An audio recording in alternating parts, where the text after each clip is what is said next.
와우! 달순의 라이브!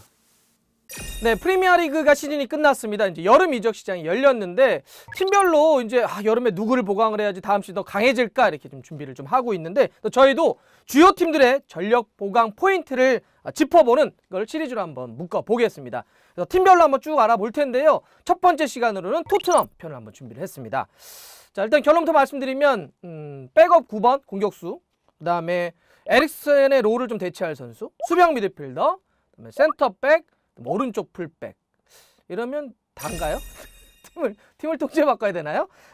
어쨌든 이런 좀 많이 좀 필요할 것 같아요. 왜냐하면 토트넘이 순위가 좀 많이 처졌잖아요. 좀 끌어올리려고 한다면 전력 보면 좀 많이 필요해 보이는데, 그럼 첫 번째 제가 이제 백업 9번 이런 얘기를 했습니다. 이 공격 보강 관련해서 제가 한번 데이터를 한번 말씀드릴게요. 여러분들 토트넘이 최근에 뭐가 이렇게 지속적으로 계속 하락한 게 하나 있습니다. 뭘까요? 눈치채셨습니까? 맞습니다. 예, 지속적으로 감소한 거 바로 팀 득점. 골이 계속 지속적으로 감소했어요. 2016-17 시즌 때 86골을 토트넘이 넣었는데 한 시즌 동안, 그 다음 시즌에 74골로 줄었고요. 그 다음 시즌에 67골로 또 줄었고요. 이번 시즌에는 61골로 계속 이렇게 줄어들었습니다.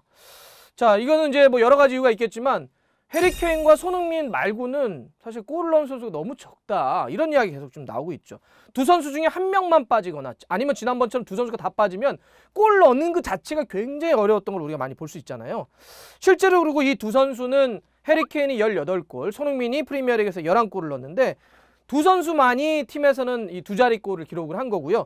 두 선수가 넣은 골이 팀 득점의 절반 가까이를 차지하니까 얼마큼 이 두 선수가 차지한 비중이 컸는지를 알 수가 있습니다. 근데 이걸 뒤집어서 얘기하면 진짜 두 선수 말고는 너무 이거 공격 뎁스가 너무 얇은 거 아니야? 이런 얘기를 안 할 수가 없죠. 이렇게 대체할 백업이 좀 없다, 이런 이야기는 계속된 얘기잖아요. 누구 빠진 다음에요? 맞습니다. 요렌테가 나간 다음에는 야, 이거 누구 너무 백업 없는 거 아니야? 이런 이야기를 계속 했던 거죠. 자, 그래서 이제 이번 시즌 같은 경우는 만 18살에 트로이 패럿에게 좀 기대를 했는데 무리뉴 감독도 이 친구는 공격수가 아닌데요, 좀 아직은 좀 부족한데, 이런 얘기를 막 공개적으로 했잖아요. 그래서 결국 이번 여름에 미럴로 지금 임대를 갔기 때문에 진짜 백업 공격수가 너무 없습니다. 그래서 조금 누군가를 좀 데려와야 될 것 같은데, 나폴리의 밀리크? 뭐 지난번도 한번 연결된 적이 있었는데 밀리크를 데려오게 되면 굉장히 좋지 않을까, 이런 이야기는 나오고 있는데 어쨌든 간에 좀 백업 9번이 좀 필요할 것 같습니다. 근데 만약에 진짜 큰 변수는 그게 해리케인이건 손흥민이건 둘 중에 한 명이라도 만약 이번 여름에 팀을 떠나면 그때는 뭐 완전하게 변화를 줘야 되겠죠. 자, 일단 공격이 그런 상황이고, 두 번째는 제가 에릭센의 롤을 대체할 선수, 이런 이야기를 했습니다. 이게 무슨 얘기냐면, 제가 앞서서 이제 토트넘의 팀 득점을 쭉 얘기했는데 지속적으로 좀 줄어들었다고 얘기했는데, 더불어서 이렇게 지속적으로 꾸준히 추락한 게 하나 있습니다. 토트넘의 어떤 데이터 중에. 이게 뭐냐면 기회 창출입니다. 슈팅, 결정적인 장면을 만드는 기회 창출이 계속 똑같이 하락을 했어요. 어느 정도로 좀 줄어드는지 말씀드릴게요. 자, 2016-17 시즌, 아까 그 골 팀 득점했던 그 시즌부터 똑같이 갑니다. 당시에가 507개의 기회 창출을 했습니다. 근데 그 다음 시즌엔 467개로 뚝 떨어졌고요. 그 다음 시즌에 또 393개로 또 떨어지고요. 이번 시즌에는 340개로 또 떨어졌습니다. 그러니까 이게 기회 창출과 관련해서 계속 이렇게 하락을 했다는 거예요. 그러니까 앞쪽에 있는 선수들의 어떤 결정력도 문제였겠지만 뭐 기회를 만들어줘야 골을 넣을 거 아니에요. 그래서 이제 왜 그럴까 좀 생각해 보면, 확실히 에릭센이라고 하는 선수가 이제 마상 기억하시죠? 벌써 옛날 얘기 같네요. 그 이제 뭐 주급이나든지 뭐 계약 연장 이런 이슈 때문에 마상을 좀 입은 다음에 전반기 때 잘 못 뛴다. 결국 이제 팀을 떠났습니다. 그래서 에릭센이 아무래도 이제 기회 창출을 좀 많이 해줬어야 되는데 그러지 못하다 보니까 이제 점점 하락을 했던 거고, 또 하나 이제 무리뉴 감독의 어떤 수비적인 축구도 좀 영향을 좀 미쳤겠죠. 이러다 보니까 어때요? 손흥민 선수가 오히려 그 에릭센의 롤을 이번 시즌 되게 많이 해줬던 거잖아요. 도움을 무려 10개, 10을 기록을 했었는데, 근데 사실 손흥민 선수는 골 넣는데 집중하는 게 좀 좋을 것 같아요. 그래서 그 역할을 좀 다른 선수에게 좀 주면 어떨까. 현재 구성만 놓고 보면은 로셀소나 델리알리가 좀 그 역할을 좀 해줘야 될 것 같은데, 근데 만약에 두 선수로 그 에릭센의 역할을 다 맡기가 좀 부족하다라고 한다면, 저는 뭐 예를 들어서 라멜라나 은돈벨레 정리하고요, 이 선수를 보낸 돈으로 에릭센, 그러니까 플레이메이커 스타일의 선수를 한 명 좀 데려오면 좀 더 토트넘의 어떤 공격이 매끄럽게 전개가 돼야 마무리를 할 수 있으니까 이런 이제 선수가 있으면 좋지 않을까 싶고요. 그래서 많은 분들이 그 국내 팬들이 그런 얘기 하셨잖아요. 이렇게 토트넘 경기 보면서 그냥 느낌이 이런 거죠. 이강인과 같은 선수가 토트넘에 있으면 좋겠다. 이런 얘기를 했던 것도 뭐 이강인 꼭 가야 된다가 아니고요.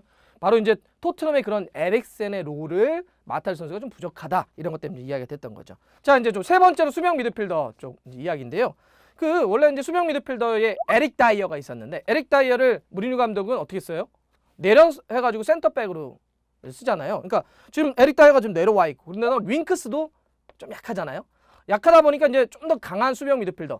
물론 뭐 시소코가 있지만 시소코는 보면 약간 이렇게 측면 쪽으로도 많이 돌고 뭐 워낙 다른 데서 역할을 많이 하기 때문에 좀 더 안정적으로 수비형 미드필더, 중앙 미드필더가 좀 더 있었으면 좋겠다. 이런 이야기를 좀 많이 하는데 그래가지고 그 최근에 계속 연결되고 있는 선수가 사우스햄튼에 호이비에르가 연결됐던 이유이기도 합니다. 그래서 그 위치, 수비형 미드필더나 그 미드필더 위치에서 있으면 좋지 않을까. 그리고 이강인 선수가 뛰고 있는 발렌시아의 콘도그비아도 그래서 그 위치에 오면 좋지 않아? 이런 얘기에서 나왔던 거죠.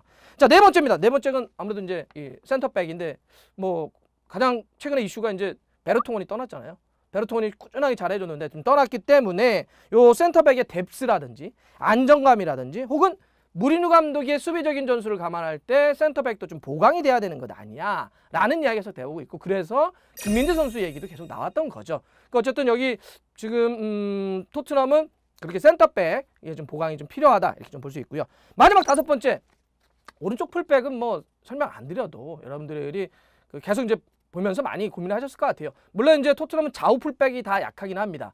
리버풀에 예를 들어서 뭐 로버트슨하고 아놀드하고 놓고 보면 이 격차가 정말 얼마큼 나와 있는지 좀 알 수 있는데 특히 현대축구 같은 경우는 공격을 할 땐 공격 숫자를 수비할 땐 수비 숫자를 늘릴 수 있어야 되기 때문에 풀백이 그 역할을 해줘야 되는데 풀백이 약하게 되면 공격도 잘 안 되고 수비도 잘 안 되는 경향들이 있습니다. 근데 이제 토트넘이 이렇게 좌우 풀백이 약한데 그 중에서는 이제 오른쪽에 대한 고민이 있는 거고 오른쪽이 누구예요? 예, 맞습니다. 오리에죠.